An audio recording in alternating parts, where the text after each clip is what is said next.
The views expressed in this interview are those of the individuals and do not reflect the official policy or position of the U.S. government, the Department of Defense, the U.S. Navy, or the Naval Postgraduate School. The Trident Room has been brought to you by the Naval Postgraduate School Alumni Association and Foundation. For questions, comments, and suggestions, please email us at tridentroompodcasthost@nps.edu and find us online at nps.edu/Trident Room Podcast. Welcome to the Trident Room, brewer of stout conversation, unfiltered and on tap. On today's podcast, NPS student Mike Morris sits down and has a drink with NPS alumni and Marine Ryan Tice. Today we sit down with you and we drink some coffee because it's 8 a.m. in the morning and it's a little too early for bourbon or beer. Yeah. Well, I mean, according to most people. Anyways. Yeah. I suppose there is that population that might think it's the perfect time to pour a finger of bourbon, but normally we get to sit in the Trident Room and have, with all of our colleagues and classmates and even professors and faculty, and have interesting, in-depth discussions if you choose to. And now you can also, when it reopens, you can play shuffleboard if you want to. It's going to be a regulation-sized shuffleboard in there, which is pretty cool. And so that's what. Did you have an opportunity to frequent the Trident Room? I know you have a family with some young kids. Yeah. Well, what's funny is you asked some background questions about here. I actually quit drinking while I was here, so it's been over 11 months. I wish I had quit drinking during the first quarter, but I found my consumption rising. Yeah, I've heard that from a lot of people. I think that's one of the challenges. In our line of work, in the military especially, is that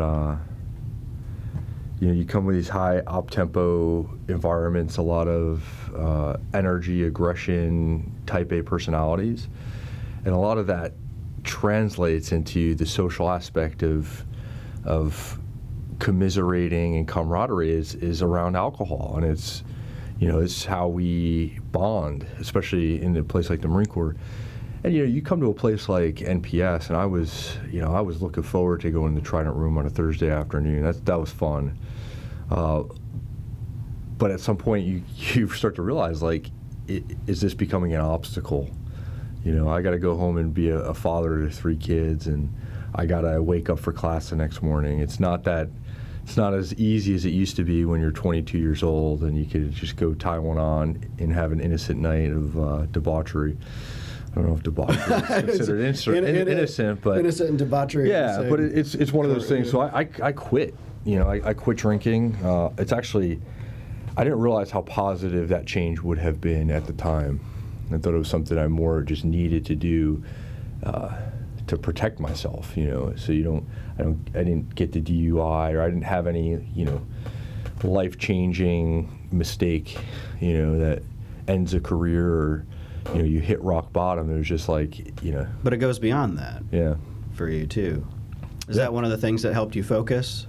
Yeah. Well, I'll tell you right now that immediately there was immediate change in how I approached, my studies, my curriculum. I don't think I could have been able to finish my thesis, perform so well in the classroom, and then been involved with all of the other things I had done on campus. If I had been, going home every night and having a couple glasses of wine, sleeping poorly, just always operating at a deficit. And that's something I didn't realize was impacting me negatively. Just one glass of wine, it interrupts your sleep. And I didn't realize, with 3 kids, my son waking up in the middle of the night, sleep and rest is at a premium. So, I think, advice to any student here is to start a good habit while you're here. There's so many great things to do here, and there's so many great opportunities. Pick up a good habit. And I think in the military, one of the downsides is we tend to come to a place where there's not a lot of structure that we're used to in a military unit. It's easy to pick up bad habits. There's not a senior officer breathing down your neck, making sure you're on time somewhere, or there's not the tyranny of the urgent as you have in the operating forces, where you're living by deadline to deadline. and you're only responsible for yourself. And I think one of the things I've noticed here is that there's a lot of people who have a hard time with that sense of freedom, the lack of structure, the lack of oversight, the lack of someone telling me what to do. And you see it from junior officers, the ensigns who come here out of the Naval Academy or NROTC, to majors and lieutenant colonels who struggle. So it's not uncommon, I think, for people to come to a place like here and pick up bad habits. So my encouragement to any student here is come here with a sense of how are you going to pick up a good habit to go back to the operating forces and kind of employ what you've learned here. And that's just it. That's one of the points of NPS. I think part of the culture here is that the institution wants to be relevant to the fleet and the warfighter and what we're going to do in the future. And I think I hear the point you're trying to make is if you don't make the most out of here, how is the fleet really going to benefit? Yeah. So one of the misconceptions, I think, of NPS for a lot of service members, and I've talked to students from all services, and unanimously, whether it's the Air Force, Army, Navy, or Marine Corps, people who haven't been to NPS think that NPS is some sort of vacation, that you're going to come here and golf and enjoy, the wine here, and really just take an opportunity to relax. And that was the expectation I had coming in here. It was like, I'm a pretty good student. I've done, I've excelled in the classroom before. This is an opportunity to rest from, 3.5 years of a very high op tempo, 2 deployments, a lot of personal turmoil. I can come here and rest. And then it wasn't rest. It wasn't rest in the sense that you can just loosen up the pack straps and think that you're going to get a degree and, go back to the fleet the same as you were before. Here's an opportunity to understand what's happening at the intersection of academia, civilian, business, business, academia, and DoD. And really at NPS, all of those roads intersect here in many different ways. And I think this is an opportunity for you to for all students to break out of the small stovepipe that your service has put you in by virtue of your specialty, your MOS, your past experience, and kind of branch out and explore these hidden corners of academia, business, and DoD that you would never have been exposed to, if I was in an infantry unit back at Camp Pendleton. So here, this is an opportunity for everybody to make most of your 18 months, 2 years here. And I would say that the hard thing is focusing, because there's so many great things here. There's so many interesting topics being researched here. There's so many great discussions happening that I found it a little overwhelming at times wanting to be involved in all of it because it was all interesting. And then you start to realize, well, I have a thesis to write. I have priorities at home. So, my first 6 months, I was going to every brown bag, every discussion, every workshop, my first 6 months here. And then I started to realize, okay, I don't need to go to all of those to feel like I'm being fulfilled intellectually. When I went to officer candidate school, it took me a couple of weeks to adjust to kind of military, the way of the military, getting yelled at all the time and just the physical demand. But, once that light bulb went off for me, it was it was transformational. And I credit the decision to join the Marine Corps as really the best decision I've ever made with my life. And I say that I'm a father, I'm a husband, I'm a believer in Christ. But that was the seed that started, I think, the journey that I am today. At least that's my take on it. So I needed to be in the Marine Corps. I needed the Marine Corps, and the Marine Corps wasn't something that I I even knew I wanted. My boss at the time, I was first year out of college, and he essentially says, "Are you going to talk about joining the military, or you're actually going to do it?" And that was, I kept saying, yeah, I'm going to go in the military, but I was not doing anything to further that. And I said, you know what, this was a gut check, like slap in the face, like stop talking about it and go do it.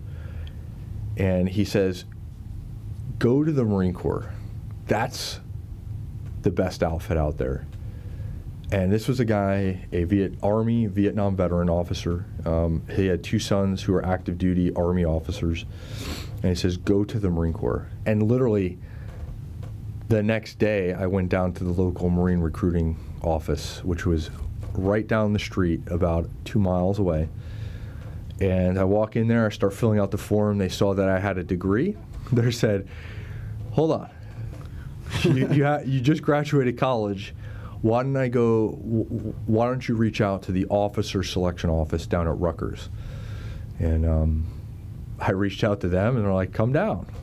Started PT, and it was game over from there. And, the Marine Corps is always about self-improvement, seeking self-improvement. And I've really benefited from, that the culture of excellence in the Marine Corps, like just the people around you, really driving you to be a better version of yourself every day. And of course, the time you came in then was kind of at the height of, operations and in Iraq and the CENTCOM AOR. You've spent a lot of time there. Yeah. It's been our country's focus for so much of the last 19 years. And then now here we see ourselves in a time where we have, if you want to define them as rising threats, where we see great powers like Russia and China coming to,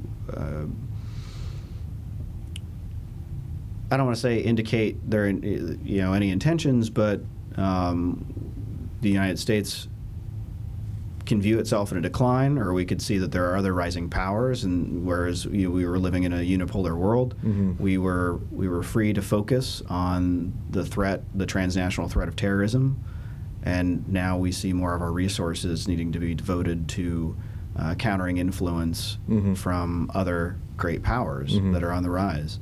And that's something else that you wrote about, great power competition, the arena in the Arctic, which coincidentally, I had actually written a response paper in my international relations class, and I chose to focus on the topic of Arctic great power competition. And so that struck me when I found your article. I was like, oh, I'm not the only person. My instructor, my professor, happens to be a China expert in his research foci, and he kind of said that he feels that the Arctic is being ignored in the United States as one of those arenas where power competition exists. Yeah. How do you view the Arctic? Well, I agree wholeheartedly, and I think we saw signs for that years ago. And actually, what was interesting about my research was that the Navy has been thinking about this for years. For years. They've had councils and meetings and conferences on this, dating back to the early 2000s. They've been talking about receding polar ice, warming, access, the increase in human activity in the Arctic. It's a balance of resources, and I won't say that I know what those senior leaders were thinking. It's not. It wasn't a priority, for the last 20 years, and we have finite resources, and that's the thing with, I'll go into grand strategy.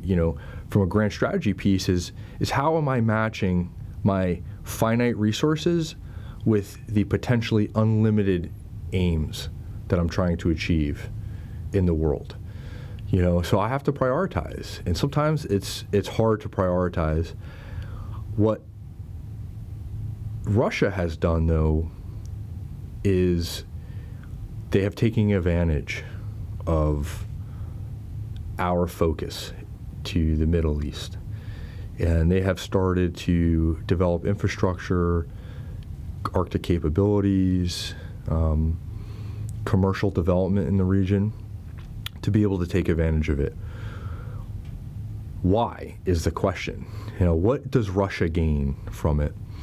That's a really good question, I think, because you can understand why Russia, being so much of its landmass being in the Arctic, is interested in the resource and economic opportunities that the Arctic represents. But then we see another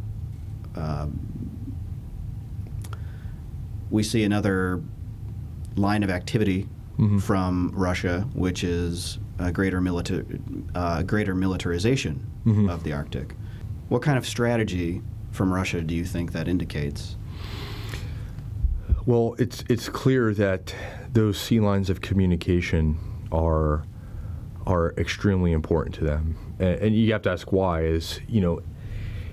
They've taken the long view in the Arctic, and I talk about this in my article. Is both China and Russia are taking a long view on the Arctic. I think it's fair to say, I'm not an expert on climate change, or I'm not a climatologist, but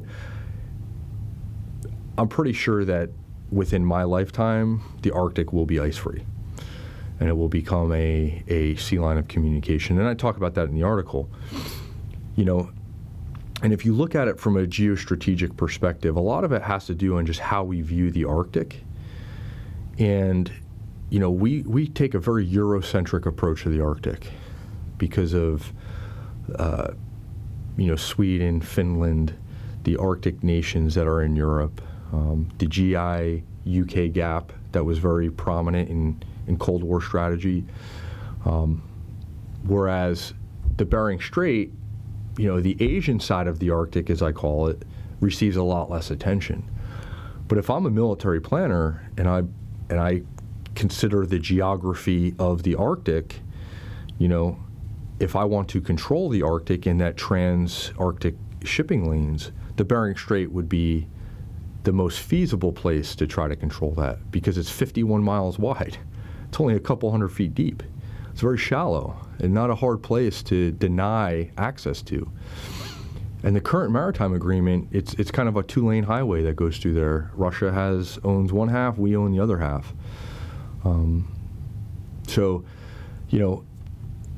When we stop looking at just the European equities in the Arctic and we kind of slew over to the Pacific, and we look at, the geostrategic first island chain that the Chinese see.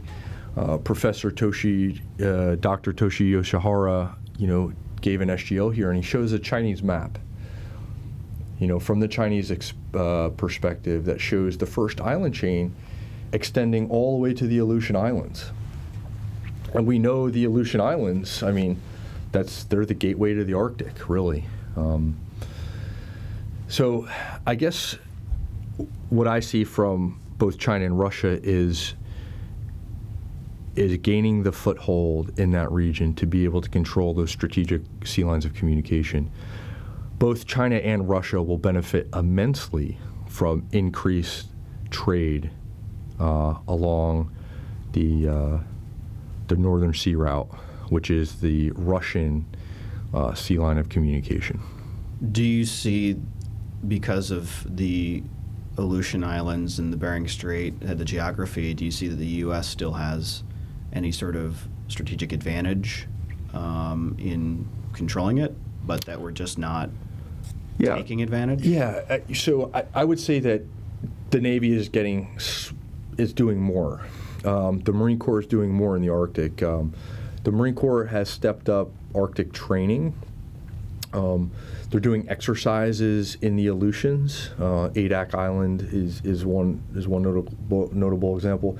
And it doesn't have to be high-speed training, but it needs to be, let's pull our ships into Adak and let's do an offload. Let's emplace some Marines here for a couple weeks and focus on habitability, operations, training in the area. However, the DoD is at a disadvantage, I think, in a lot of ways because of our geographic combatant command structure, and I talk about this in the article. I'll admit in my response paper, I had kind of had that focus on the European Arctic, if you will, and I think you raise a point that the convergence of these GCCs around the Bering Strait, these are my words, not yours, are a blind spot.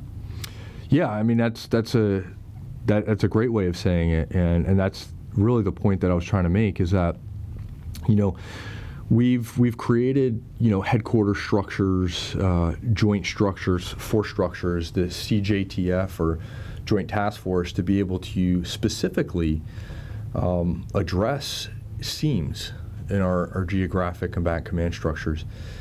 There's a whole other discussion about whether our geographic alignment is even suitable for the level of cross-domain, inter-regional conflict that we're seeing and competition that we're seeing.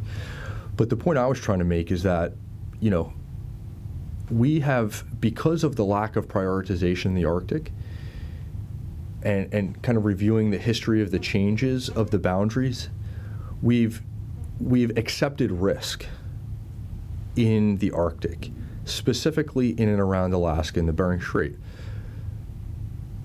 I don't think we have the luxury of doing that anymore. And if you just think from a command and control perspective, from our experiences at the tactical and operational level, that any time you have converging boundaries in a small geographic area, it increases the chances of miscommunication, lack of positive control of tracking, adversary threats across those boundaries. And it just, coordination becomes difficult. So one of the things that I tried to address is that, without creating a master's thesis here, it was just saying, hey, we have some structures that have proven effective in the past.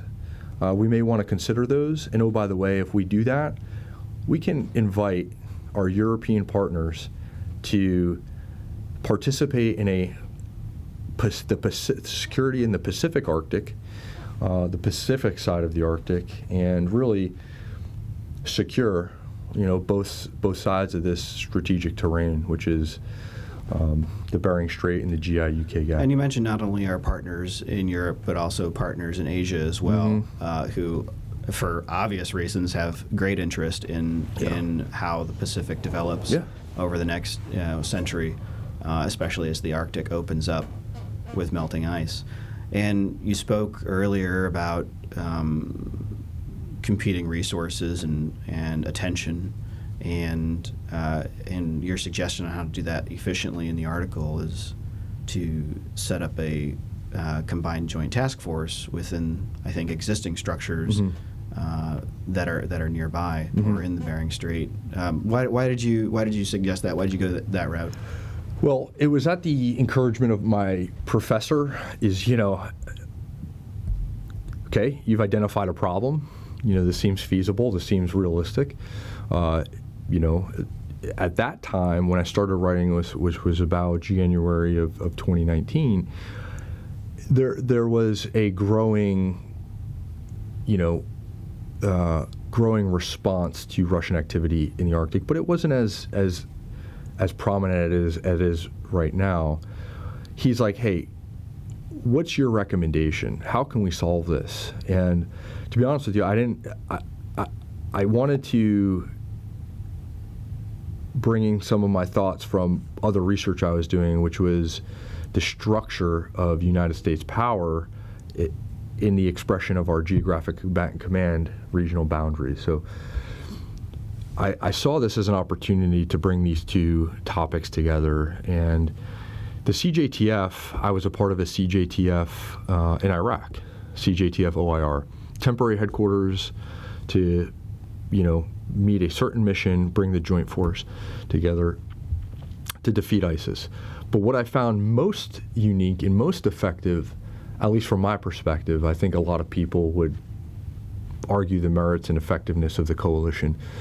But, I mean, dozens of countries, from one person, a country contributing one or two people to a country contributing hundreds or thousands.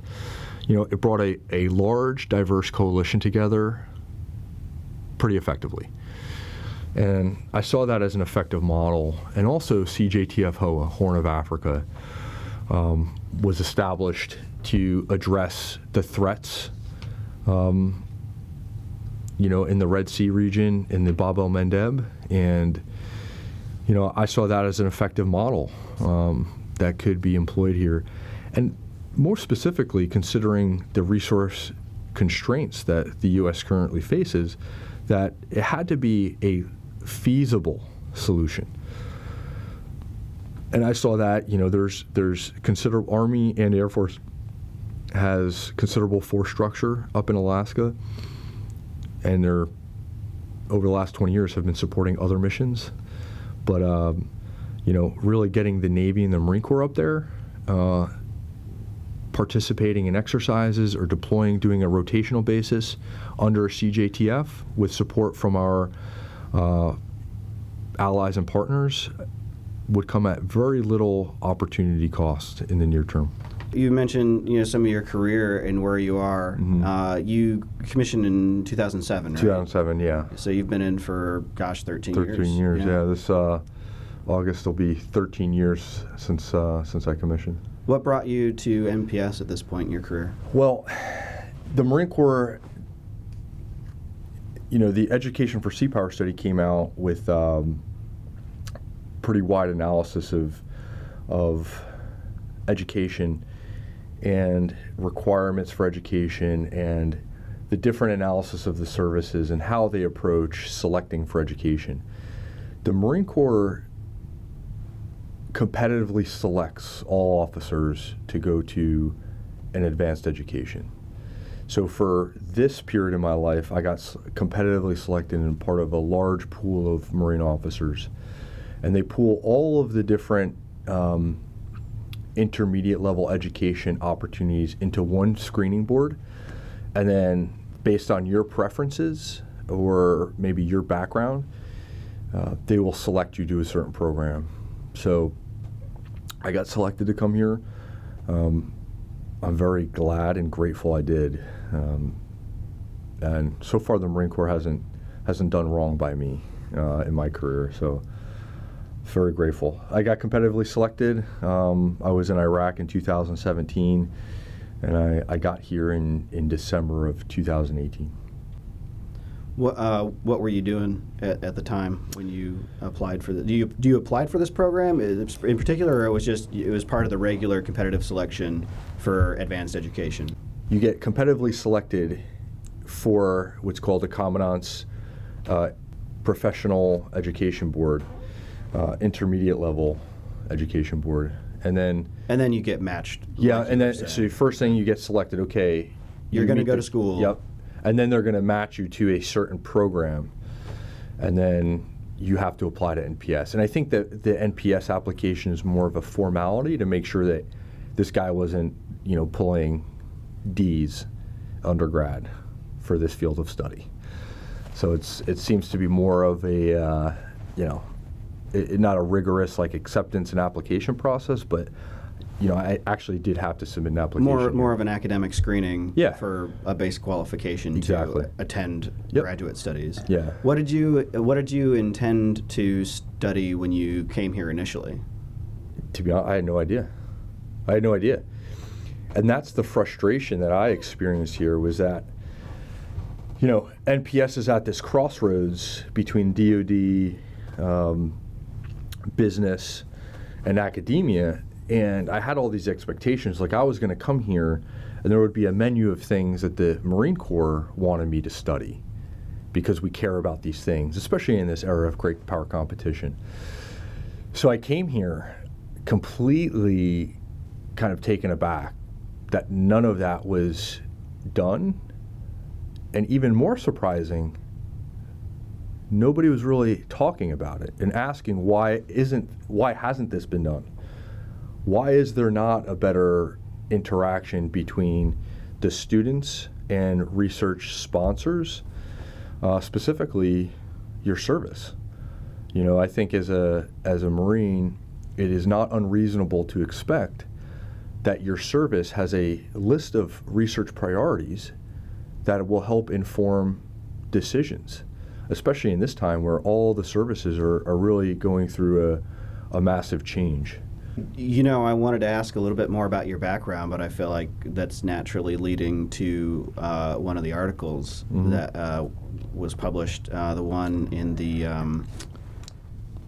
as I looked to make sure, the U.S. Naval Institute magazine Proceedings about naval integration in the classroom. And one of the points you bring up in there is that these military education institutions are or should be an incubator for research and ideas and advancement that can inform the fleet in the battlefield.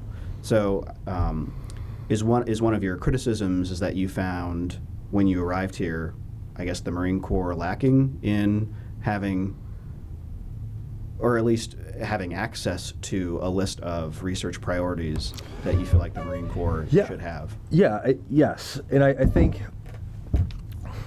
one aspect of the problem is actually the service consolidating its priorities and being analytic and deliberate in how it distills the guidance from the Commandant, the National Defense Strategy, and leverages the incredible intellectual capacity that it has in its PME institutions. Any year, the Marine Corps has about 500 officers, 500 in a graduate education program, 200 something in NPS alone. So why are we not leveraging that intellectual capital and that bandwidth on problems that are urgent to the Marine Corps? And like any school, the officers that are coming here come from a very diverse set of backgrounds. So you can really leverage not only the operational experience, but the education under the tutelage of a thesis advisor and experience research to solve some significant problems for the Marine Corps. Do you think that goes, I guess, both ways? Do you think that goes both ways in the sense that would you have felt more limited to researching something like that, that if the Marine Corps was offering a list of institutional research priorities, would you have felt limited to kind of work within that set of questions or priorities? Or do you think as a student you still would have felt the freedom to go whichever route you felt was necessary? That's often a criticism, or that's often a criticism of the idea that we should have somebody telling us what's important or what we should research. I take the approach that these are enabling constraints. These are kind of guardrails to allow students and faculty to explore research topics, priority research. What you find is, and a perfect example is this morning, I was looking at the Joint Special Operations University research topic list for academic year 2021. And what it does is it sparks curiosity, right? What we've tried to do here through the Marine Office is really connect the dots. So bring the research needs of the services to the people. So kind of supply and demand dynamics. Research supply being the students and faculty, the demand being the services and warfighting organizations. And it's really about collaborating. So it's not about here's this one research topic, but it's, well, who's the person asking the question? Okay, it's this 3-star general at this command. They're focused on cyber. Well, let me reach out to that cyber unit, that cyber command, and let me talk to their S&T directors. Let me talk to the principal investigators within that unit, and let's start the discussion. Because it's never as easy as just picking up a research question and be like, okay, I'm going to explore this research question. You may generate 5 or 6 new research questions.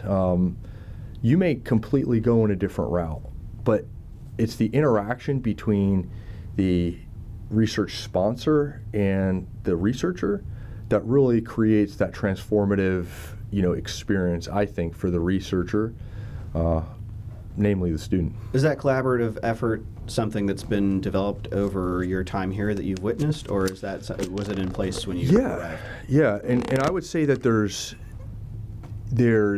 a lot of individual efforts, and I think there's been, at least I've witnessed within the Marine cohort, several successful case studies of good kind of fleet, what we call the fleet, like operating forces student collaboration to really address key warfighter needs. What we have found here, and I think is shared amongst many of the faculty and students, is that there's not really an institutional culture that promotes interdisciplinary research, that promotes collaboration, and that's something that I think will enhance the research experience for not only the faculty and students, is breaking down those cylinders of excellence that are created within the schools and within each department, and starting to collaborate horizontally, laterally with students from different departments, faculty from different departments. Because what I have found here is that you will have the schools and departments across campus working on similar problem sets, and they don't even know they're working on the same problem. It's mind-boggling, and that's not a symptom of NPS. That's the symptom of the DoD, the Department of Navy, the Marine Corps writ large. It's just a function of how big our bureaucracy has become, and the research and education enterprise. So that's not unique to NPS. However, NPS is in a unique position to break down those stovepipes and really leverage the interdisciplinary expertise that is found in the faculty and students here. What do you feel enabled you to see those stovepipes here at NPS? What experience did you have that made you look into the different areas that NPS is exploring? Which is something that the podcast is going to try to do as well, is pulling from each of the different schoolhouses and to help make the NPS community at large more aware of all the different pieces and of the puzzle that are taking place here, all of the research, all the topics, all the advancements in technology. And so maybe through listening to this, somebody will hear about a research interest that they have, that it's already going on. Yeah, that's a great question, and I think being so involved in what was going on at campus early on in my first, 2 quarters, 3 quarters, allowed me to get a really good sense of what was going on around campus. And I immediately saw, through my own personal relationships with other Marines and other cohorts, and just moving around campus, is that there's a lot of overlapping research happening and not a lot of people talking to each other. So I often would meet someone in defense analysis and, hey, this is what they're studying. Hey, I know a guy in NSA who's focused on the same thing. Why don't you guys talk to each other, or at least just share notes, share research sources, help each other out. And what I would find is, I had a friend in the oceanography and meteorology curriculum, and he's focusing on things that would be important to the Marine reconnaissance community. And, I asked, have you ever, do you know that this would help the Marine reconnaissance? And had never crossed his mind that the research he was doing would be something that might be applicable to Marines, doing, beach reconnaissance. So not only, cross-school research, but also cross-service, joint, international, intellectual minds that we have here and the human capital, that's something that you wrote about in your article, is that, an argument that you make is that there's a call for greater naval integration, meaning within the service, meaning the U.S. Navy and the U.S. Marine Corps. And you make an argument that, hey, it starts in the classroom. It starts in professional military education. But I think that you see or are showing kind of a lack of that integration taking place across services, as in underrepresentation of maybe the Marines in a naval school and vice versa. Yeah, and I think you still see that here. You can look at a classroom at NPS and you'll see an extremely diverse classroom. And I say that in diverse in all aspects: gender, race, country of origin, rank. But we're not very intentional about leveraging the effect of that diversity. Now, I'm speaking from NSA itself, and it's not that it's intentionally unintentional in its leveraging that diversity, but we're not approaching a lot of problem sets as a multi-domain, interagency, and joint problem set. We're focused on one domain for this class. It might be cyber effects. But how are we addressing that problem across the services, and how are we leveraging the experience of the students? And I think that's the direction that, Joint PME is going, even though I qualify, NPS is not a PME school. Correct. It's a graduate education. But I think being more intentional in how we are leveraging the joint force at NPS to make sure that joint equities are always considered when we're talking about these problems in the classroom is important for the development of the students, but also to solve these problems in a joint manner. There was the Joint Integrated Campaigning Pub that came out by the Joint Staff in March of 2018 that really highlights the necessity of joint integrated campaigns. And when I talked about naval integration, it was really I wrote that article doing some research on another topic. And I started just going through browsing the different websites for Naval War College, Marine Corps University. I read the E4S study, and in the back of an annex was a series of responses by then Brigadier General Bowers, the president of Marine Corps University. And he was essentially pleading the survey administrators, which was the E4S study team, hey, we have no naval officers here. We keep asking, we're supposed to have this many, but we have this many, which was almost none. I think it had been one or two. I remember when I was a student at Expeditionary Warfare School as a captain, then Colonel Donovan, now I think he's Major General Donovan, would talk all the time about naval integration and the need to have Navy students representing Navy equities in a school dedicated solely to amphibious expeditionary operations. So I had been in kind of inculcated with this idea of naval integration, but it wasn't really until I started doing that research that I realized how big of a problem it was. And in that article, you see the different percentages at Naval War College. The Army has way more students at Naval War College than the Marine Corps.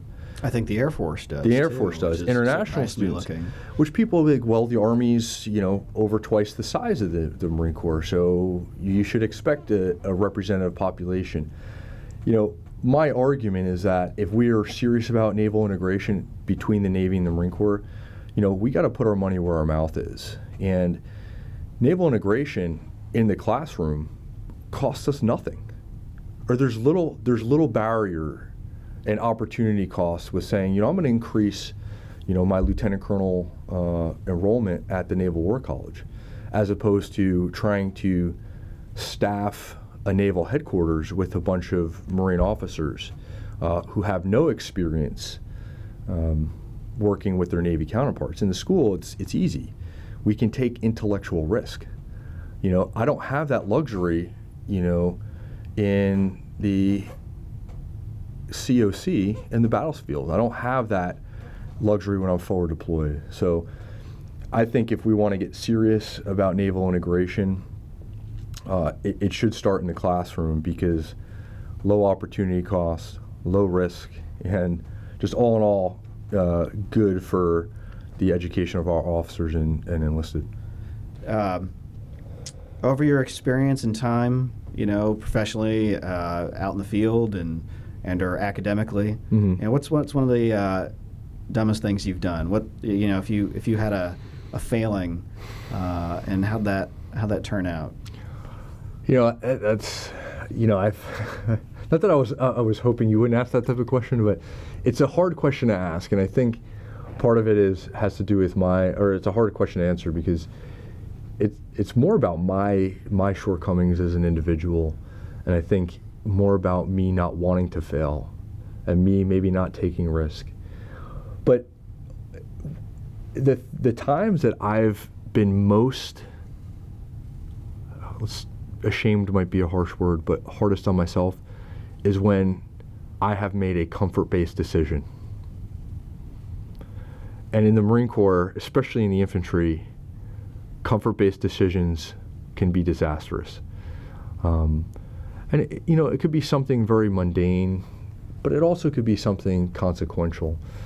And I've never made one that was consequential, but I would say that one time where I made a dumb decision that I'll always regret was the time I rode in the cab of a truck when it was freezing out, and my Marines were riding in the back of the truck.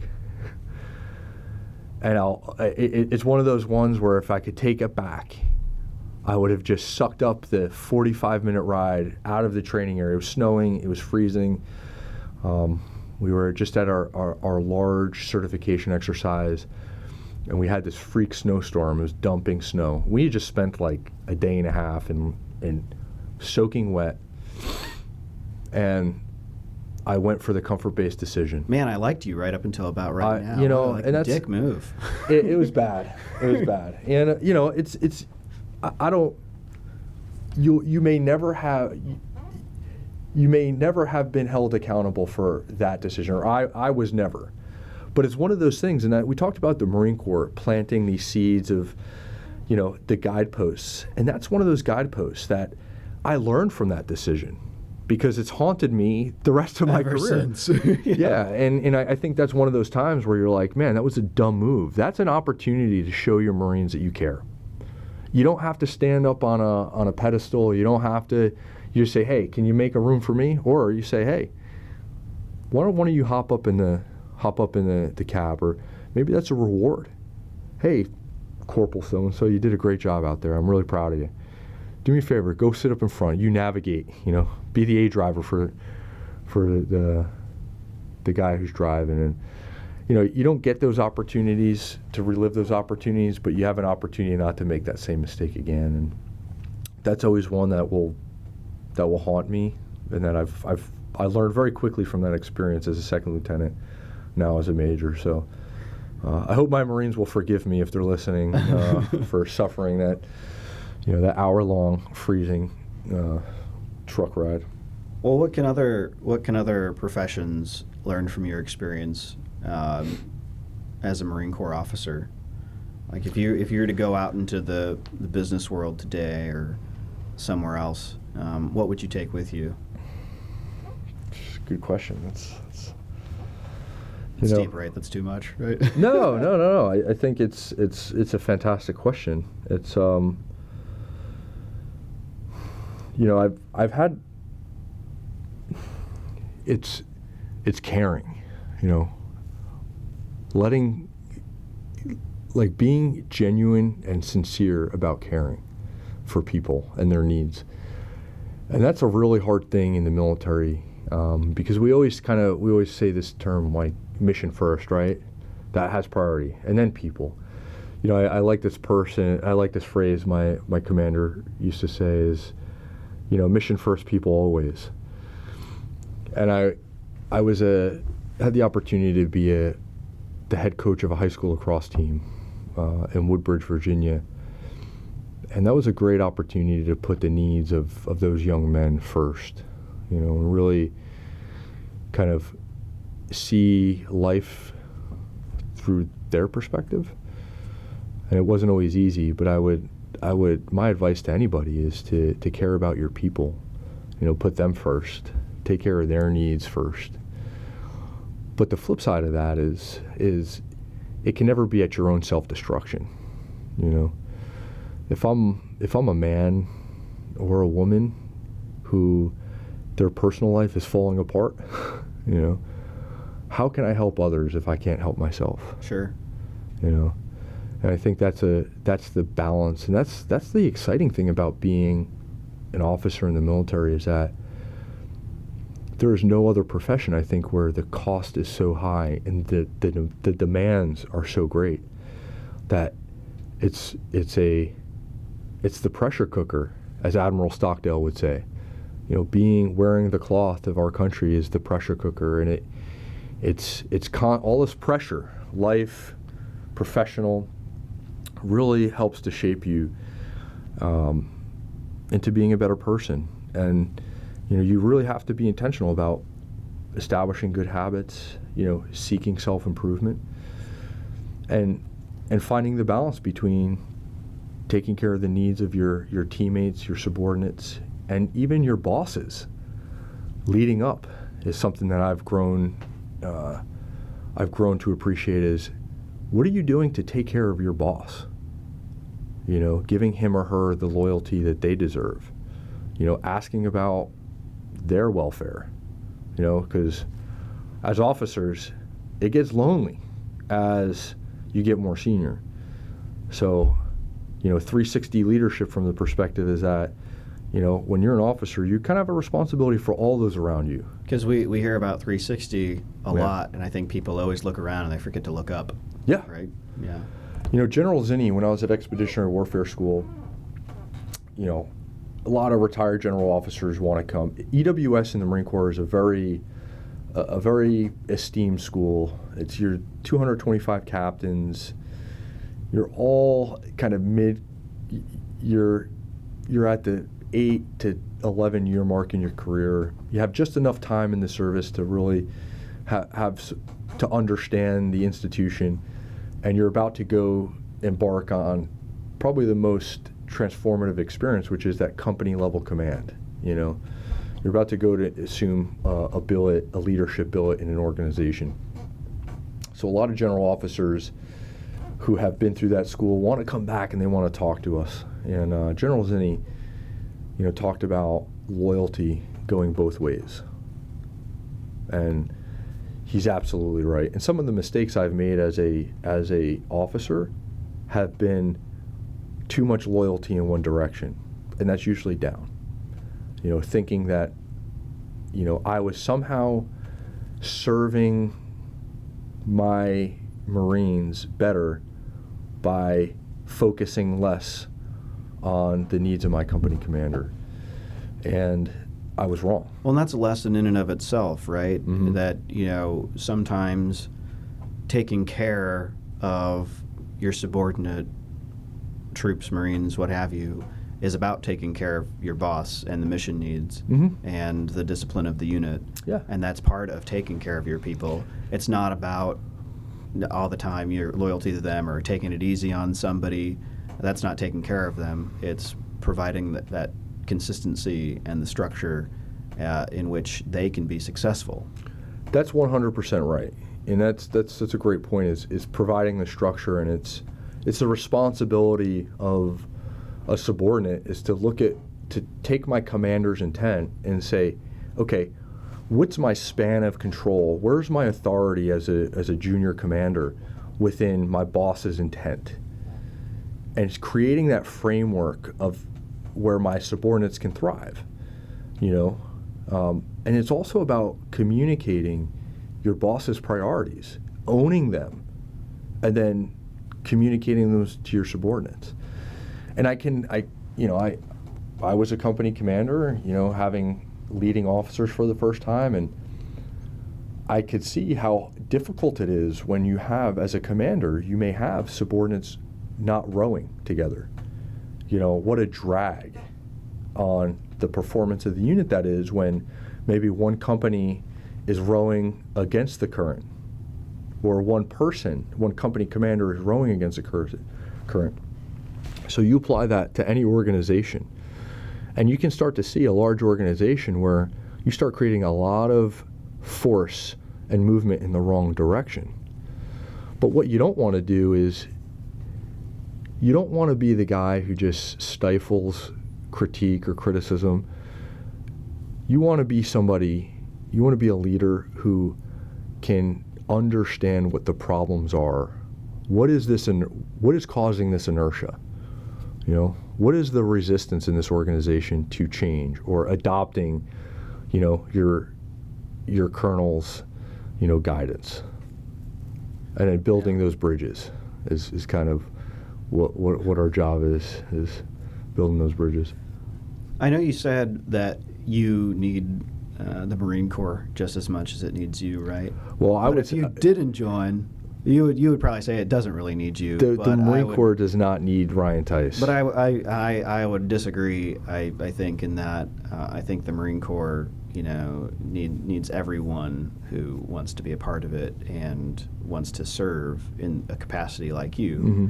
As that without people taking the time to do what you've done and reflect on the greater mission and the needs of the nation and to serve the nation, mm-hmm. then we wouldn't have the Marine Corps. Yeah. We wouldn't have the United States as we That's know it fair today. enough. You're leaving NPS soon to go instruct at the U.S. Naval Academy mm-hmm. in Annapolis. Maybe that's the perfect opportunity to start hypnotizing some of these midshipmen with your ideas and starting at before they even commission, and they're going to go both ways, out into the Navy and the Marine Corps from that school. And do you think ideas like that are being discussed there right now?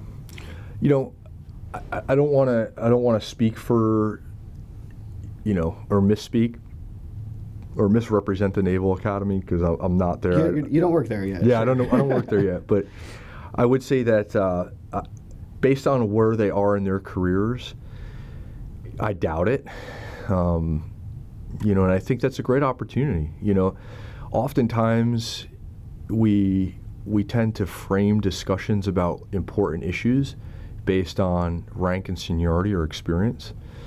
And the more senior I get, the more I realize how important it is to start, not shielding, some of our younger officers and enlisted from these important topics, but actually bring them into these discussions and help them understand that their future is about shaping these outcomes, and that they have a say.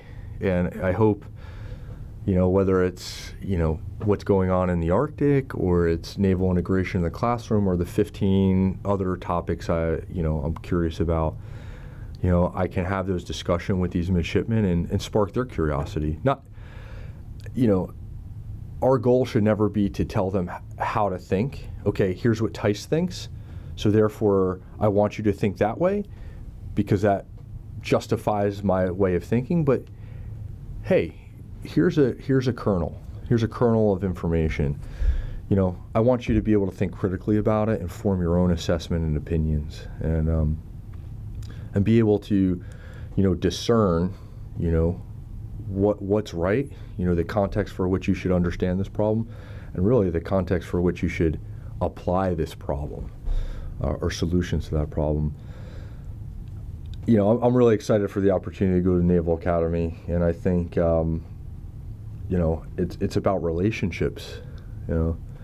It's never going to be about the things I say there. It's going to be about the things I do. And I think that's also an important thing that I've learned at NPS, is that you know, you can spend a lot of time wasting breath, you know, talking about what should change. You know, there's no shortage of opinions at NPS about how things should be, but it's about the doing, you know. And when you're doing things, you're meeting people, you're having these discussions that we're having here, and that's where those bonds are made, and that's what will carry you on the battlefield.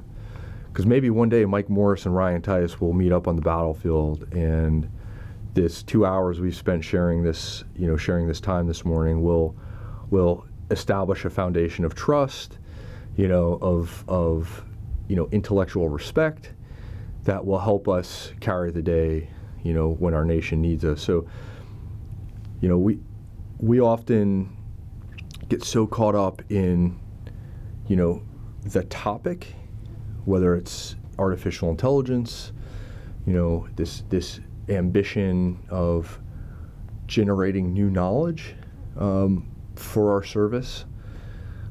You talk a lot about robotics, AI, you know, machine learning, drones, and we spend less time at NPS talking about relationships, you know, and the importance of a relationship, and how the classroom, you know, the 15 to 20 people in the classroom, those are your brothers and sisters, you know, and that relationship and the preservation of that relationship is way more valuable than that research paper.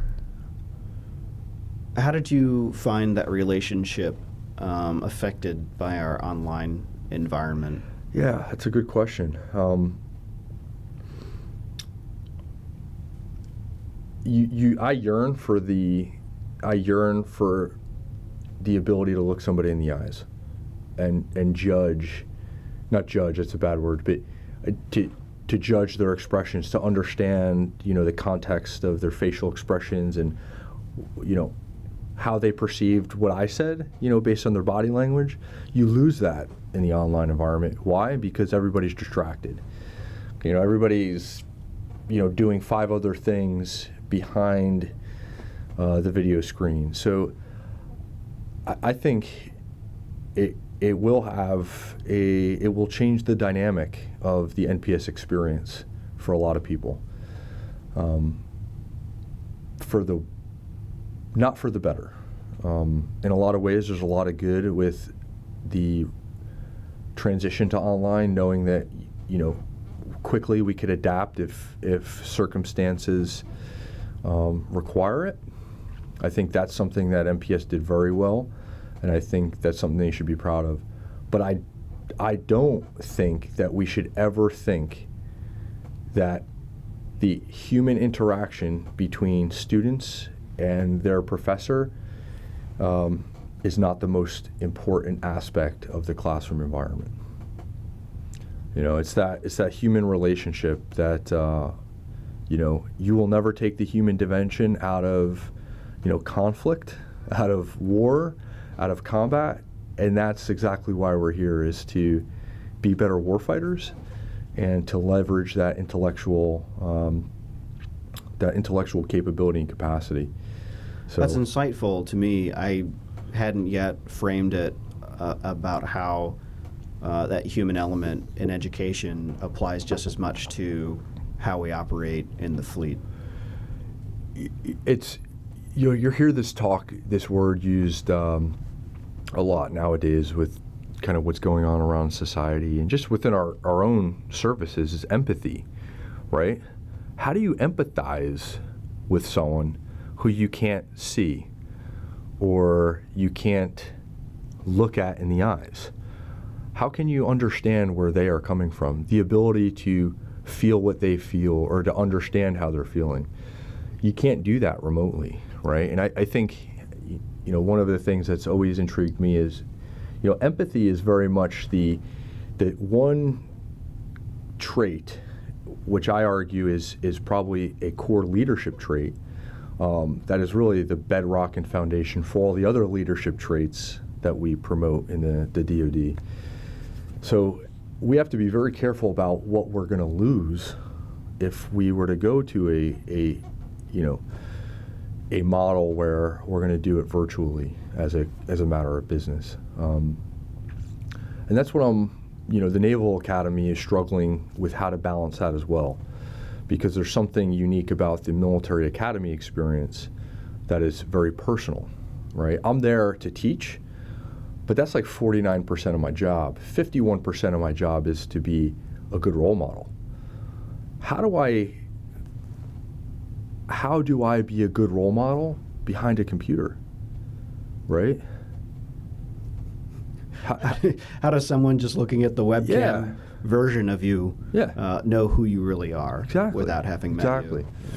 Yeah. How do you look at, I've tried to look in somebody's eyes, like looking into the video camera on my MacBook, and I'm like, you can't look into somebody's eyes, and that's the connection that you will never be able to replicate virtually. I'm sure there's people who are working on that at NPS, like how to make eye contact, maybe we'll virtually. But there's nothing that will separate. You'll never be able to take out the human dimension of conflict, and at least I hope we don't. That'll be a bad day for humanity once we do. And I think in the classroom, especially in an organization like NPS, we have to be very careful about, what are the costs of adaptation to a virtual learning environment. Well, and I think we heard that from Admiral McMullen, for example, in his SecNav guest lecture, is that we're all warrior thinkers, right? Mm-hmm. And if we can't come together as a group and learn from each other in that way, I think lacking that physical connection, that presence that we share in the classroom, detracts from our ability to support each other in the sense that we are able to learn from each other and those experiences. Me having only been here for the 1 quarter so far and being online, I feel like there is so much more discussion, especially interaction with other students, that I'm lacking. Usually on a 10-minute break or something, we'd probably all be together. That's when you talk. You can talk after class. If you come early, you can meet before class. You can study in the library together. You can figure things out from each other. And instead, 10 minutes, webcam's off. You go use the facility or pour yourself another cup of coffee, what have you, and then webcam's back on. Lecture starts again, and it feels much more like a lecture, even in these classes that are meant to be seminars. It feels like minimal participation to me because we're so unfamiliar with each other. There's a deprivation, and I call it deprivation. I use the term deprivation because I want it to mean something precise, is that it shuts out all these different sensory experiences, right? You end class and you're alone, whereas I think you hit it best is you take a break and you go, hey man, what did you mean but when you said that? Hey, that was a great point. I really enjoyed that contribution. Hey, can we talk more about that, over lunch? Or you go to the library and you run into, a friend that you had in class last quarter and you haven't seen him for a while and you catch up. Or you have a coffee with one of your professors or your thesis advisor. What I experienced in this quarter, being at home, I had to shut myself out from my family to be able to focus on the schoolwork and the thesis. How do they feel about that? Well, were they supportive? No. Well, they're supportive because they don't really have a choice. It's like, my success is, my family's success is in many ways bound to my success, both in and out of the classroom. So, and as a leader of the family, that impacts them, and it really hit home where my oldest daughter didn't know I was in the room, but she was talking to my wife, and she said, "Mommy, I think we saw Daddy more in our last duty station than now." And this is when I'm home, right? And this is this is a 6-year-old perceiving my absence. Why? Because I'm physically there, but emotionally absent, I have to break away because I have to, finish this chapter in my thesis. I have to tune out because I have 5 hours of Zoom classes. Whereas opposed to where maybe on deployment, I'm not there, and they can adjust. They can adapt their life to my absence. Where here, they can adapt to my absence because I'm present. I'm having breakfast. I'm leaving the office. They're seeing me. I have to go back in the office. I have to shut them out so I can focus on school. And that really struck home as an unintended consequence of, on one hand, I wasn't wasting a lot of time transitioning between classes, getting to campus, but at the same time, I am present but unavailable. It's and they're perceiving, I guess, almost like you're off limits to them, even when you're in the house. Yeah, a lot of times, yeah. And thankfully, my wife was,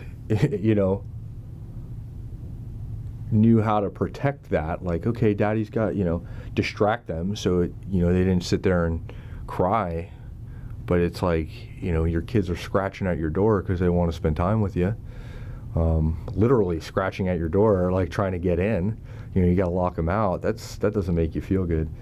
No, it wouldn't. No. And it's also, talk about, for a lot of young children, this is their 9/11, right? And I was a freshman in college when 9/11 happened, and that changed our generation of Americans. And COVID-19, I think, is our kids, that generation, their 9/11. At the same time, kids are pretty resilient. Mm-hmm. Do you think there's a chance that a lot of them will forget kind of the strange spring and summer, the strange year that we're having? It is significant. I suppose there must be some preliminary data coming up that the mental health effects on children during this must be fairly significant as well, and how it's going to affect their perceptions in the future as adults. I would have a hard time believing that it wouldn't. Now, every experience is different, and I would say that we're from the Northeast, New Jersey, New York City. I have a sister-in-law who lives in Brooklyn. They literally haven't left their apartment in months. A tiny apartment in the urban jungle of Brooklyn. I thought it was bad enough being stuck in my house in Yeah. Carmel. And you come to a place like Monterey that has a ton of outdoor activity, space to move, relatively, unaffected by the virus. And my neighborhood has been, it has been a utopia for children. Why? Because all the families are quarantined together. We're isolating together, we're working together, we're helping each other out.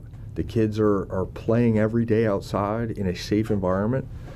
But they're not exposed to it. It has affected the discussions amongst the parents, the interactions amongst the adults, the social distancing aspect.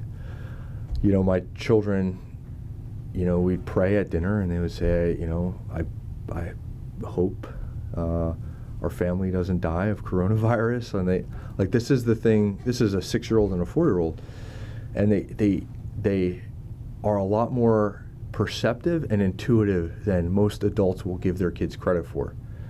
So it's important during times like this is that you're listening to those things, those cues, that they know what's going on. This is affecting them. And, your responsibility as a parent is to help them through, make sense of this situation and put it into perspective for them at a 6-year-old, 4-year-old level. But they know, my mother has health issues, that their grandparents are at the high-risk age, and are they kind of maybe like afraid, like hey, I can't hug grandma right now if she were visiting? Yeah, I think so. And I think a lot of it, just most everybody now, you start to realize there's people who have been affected. I know a lot of people who have lost parents, to the coronavirus. They were immunocompromised, in their, 60s or 70s, and they caught the virus and unfortunately didn't survive. And for our kids, they sense that, they know their grandparents, and they hear us talking on the phone with our parents, like, making sure they're safe and they're taking the precautions. And especially, where we're from in New Jersey, it was hit very hard, especially our area, Essex County. So, you're concerned, and they're concerned, and, it's traumatic for them, thinking about these heavy issues at such a young age. Is that the area you grew up in? Yeah, northern New Jersey, a town called Nutley, born and raised in that area, Essex County, very densely populated area, right next to Newark, New Jersey, which is the largest city in New Jersey, and about 10 miles west of Manhattan. So, growing up, you could see the New York City skyline from our town, and specifically the Twin Towers were very prominent. Okay. In our town. So, is that something that impacted your decision to join the military, or do you think even before you went to college? Yeah. You said it was your freshman year, right? Yeah. So, I remember exactly where I was when we first got the warning. I was in economics class, and someone said, "How do they think that a plane flying into the World Trade Center is going to affect the economy?" And everybody was like, "What are you talking about?" And then we went back to our dorms, and it was like the second plane flying into the building. And it did affect. It did affect. I think in 2001, I was a freshman. I was talking about, I was like, I'm going to enlist. I had no idea what any of this meant. I didn't come from a family of military service, so I didn't have anybody, I was just, grasping at straws in the dark. And one teacher had encouraged me to say, get your degree, finish your degree. When I look back and I really am honest about why I joined the Marine Corps, I needed to join the Marine Corps. I needed the Marine Corps. Without getting too much into my childhood and psychoanalyzing myself on a podcast, there was a lot of things in my upbringing that, I was left needing, and the Marine Corps gave me that. I had always told myself I wanted to be in the military. My dad kept things from when I was like 10 years old about being a soldier and wanting to serve my country. So I think I've always grown up with that sense of service, that willingness to serve. I'm not sure where I got it from, but it was always there. I think the Marine Corps was the first time in my life where I had this moral compass, this guidepost for which I could lead my life, to put me on a trajectory, to be a better version of myself. Like, I needed that. I needed the discipline. I needed the structure. I needed I needed something to be the mirror that I could look in and say, hey, what are you doing?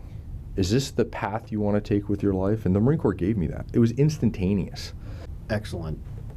How do we communicate these ideas to our senior leaders? How do we spoke about relationships and empathy and NPS and other institutions like it as an incubator of ideas. How do we best get our senior leaders to take notice and listen to some of these? I mean, I'm sure, and I don't imply that they don't, but I guess what strategy do you see we using as an institution like this? Well, I think the first starts at the personal level. It's taking the intellectual risk. And a good example is the Bering Strait paper is that one of my professors encouraged me to submit it as an article. I had not. I didn't have the self-confidence, because you write it on paper, you submit it for publication, it's for consumption and criticism. and you open yourself up to criticism. That's a great personal risk as well, isn't it? Yeah, a professional risk, right? And this kind of goes into learning and education and, innovation is being able to take intellectual risk. NPS is the place where you can and should be taking intellectual risk, not only with your research, but with your participation in the classroom. There are platforms, even at NPS right now, and within kind of NPS's sphere of influence, that provide great opportunities to get engaged. You have to seek those out. You have to be an information seeker. And if you want to be heard, you have to seek out those opportunities. And you can't be afraid to say, hey, I have an idea. I think a lot of times what I've seen here is the difference between, the military and academia. Academia promotes professors have to promote themselves, have to promote their ideas, and they do a good job of it. And it's not hubris, it's not arrogance. Whereas in the military, we reject any notion of, an officer or enlisted Marine, standing up in front of everybody and say, hey, look at me, I have this great idea. We want to be humble. We want to be, we want to stay out of the limelight.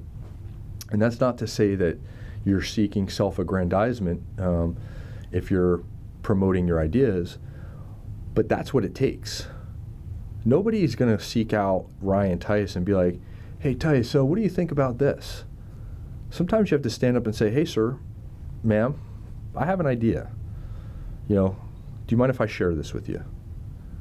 And let the idea stand on its own merits, And I think that's the difference, is seeking out the opportunities yourself and just being an information seeker and taking intellectual risk. This might seem simple, but I think that's one of the things I've witnessed here is at an institution like this that even though we're in the military, that the majority of the week we wear business casual to school. And it's an opportunity to shed egos and shed rank and exchange ideas. I mentioned the diversity of the classroom before, and I want to echo that NPS is, by far my most rewarding and enriching intellectual experience that I've had in my life. And here's why. At any class that I've had, I've had a diverse classroom experience, whether it was international officers or an ensign straight out of an NROTC unit. And I think what I had to do is put my rank at the door, put my experiences, check that at the door, and let people's ideas stand on its own merit and give them the respect and